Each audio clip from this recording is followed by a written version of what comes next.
Assalamualaikum, anak-anak ibu yang hebat. Salam sehat dan bahagia. Berjumpa lagi dengan Ibu Mulyana pada mata pelajaran pendidikan agama Islam dan budi pekerti. Sebelumnya kita sudah mempelajari cara membaca surah dengan baik dan benar, maka pada kesempatan kali ini mari kita membahas makna yang terkandung dalam surah Luqman ayat 13-14 dan surah Al-Baqarah ayat ke-83. Kita mulai dengan membahas makna surah Luqman ayat 13-14.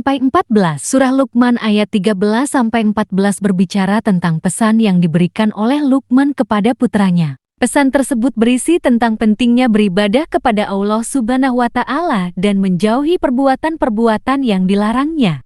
Ayat 13 menyebutkan bahwa Allah Subhanahu wa Ta'ala mengetahui semua yang tersembunyi di dalam hati manusia, baik itu yang baik maupun yang buruk. Oleh karena itu, manusia harus senantiasa beribadah kepadanya dan tidak boleh menyekutukannya dengan sesuatu apapun.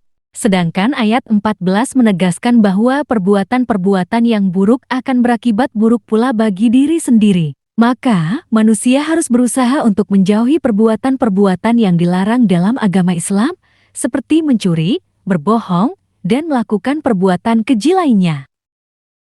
Asbabun nuzul dari surah Luqman ayat 13-14 sendiri tidak tercatat secara pasti dalam sejarah. Namun, secara umum, surah Luqman diturunkan di Mekah pada masa awal dakwah Nabi Muhammad. Pesan yang terkandung dalam ayat-ayat tersebut relevan dengan situasi saat itu, di mana banyak orang masih mempercayai berbagai sesembahan selain Allah Subhanahu wa Ta'ala serta melakukan perbuatan-perbuatan yang dilarang dalam agama Islam. Selanjutnya kita bahas tentang surah Al-Baqarah ayat 83. Artinya, dan ingatlah ketika kami mengambil janji dari Bani Israel, janganlah kamu menyembah selain Allah dan berbuat baiklah kepada kedua orang tua, kerabat, anak-anak yatim, dan orang-orang miskin. Dan bertutur katalah yang baik kepada manusia, laksanakanlah sholat dan tunaikanlah zakat. Tetapi kemudian kamu berpaling mengingkari kecuali sebagian kecil dari kamu dan kamu masih menjadi pembangkang.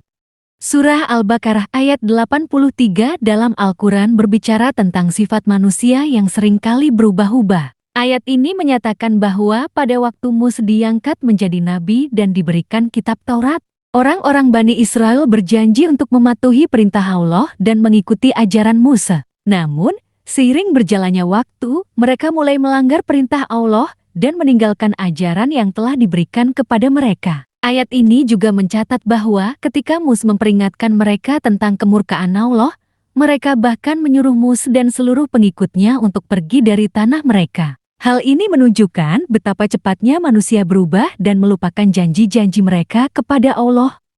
Dalam konteks yang lebih luas, ayat ini mengajarkan tentang pentingnya menepati janji dan berpegang teguh pada keyakinan kita. Ayat ini juga mengingatkan kita bahwa manusia seringkali mudah terpengaruh oleh lingkungan sekitar dan cenderung melupakan perintah Allah. Oleh karena itu, kita harus selalu berusaha untuk memperbaiki diri kita sendiri dan tetap setia pada ajaran Allah. Perhatikan hadits berikut. Dalam hadis, Rasulullah bersabda, sesungguhnya Allah senang dengan hamba yang konsisten dalam beribadah sama seperti Dia senang dengan hamba yang banyak beribadah. Dari hadis ini, kita dapat memahami bahwa konsistensi dalam beribadah juga sangat penting dalam Islam. Konsistensi dalam beribadah adalah perwujudan syukur kepada Allah. Kita harus selalu ingat bahwa segala yang kita miliki dan kita nikmati adalah karunia dari Allah. Oleh karena itu, kita harus selalu bersyukur dengan cara beribadah kepada Allah secara konsisten dan terus-menerus. Konsistensi dalam beribadah dapat dilakukan dengan cara menjadikan ibadah sebagai bagian dari rutinitas harian kita. Misalnya, kita selalu melaksanakan syalat 5 waktu secara rutin dan teratur, membaca Al-Quran setiap hari, dan melakukan kegiatan lain yang diperintahkan oleh agama secara konsisten. Dengan konsistensi dalam beribadah, kita dapat meningkatkan ketakwaan kita kepada Allah dan menjadi hamba yang lebih baik. Oleh karena itu, mari kita jadikan konsistensi dalam beribadah sebagai perwujudan syukur kepada Allah dan meningkatkan kualitas hidup kita sebagai seorang muslim. Anak-anak ibu yang hebat, selesai sudah materi kita pada bab ini, sampai jumpa di materi yang baru. Sukses ya!